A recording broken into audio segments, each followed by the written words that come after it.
In this video I'm going to show you how to add a file upload option to Google Forms.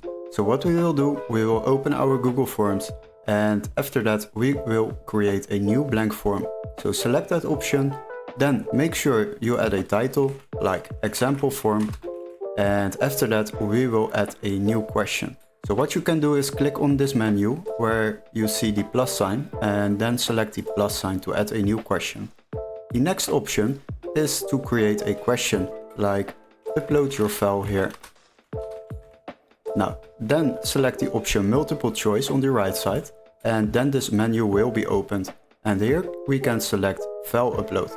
Select that option and as you can see people need to log into their account to access this feature in your form. So then continue, and as you can see we can now upload files into this. If you only want them to upload specific files, then you can select this option and select the specific files you would like to receive from them. The next step is of course to select a maximum number of files you would like to receive. So for this one I will leave it on 1, and of course you can set the maximum file size.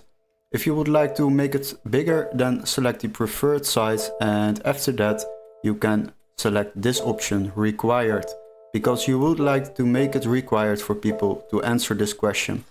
Now the next step is to publish your form, and once you have published this form, then you can preview it with the top interface. We will go to the preview option, so the little eye icon, and then select it.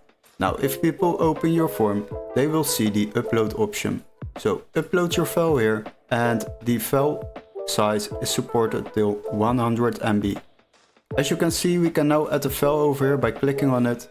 Then they can access their own drive to upload files, but they can also upload a new file by clicking on browse and then upload it.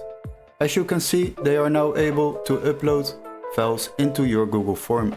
Hopefully this video was helpful. Don't forget to like and subscribe, and we would love to see you in our next tutorial. Cheers guys!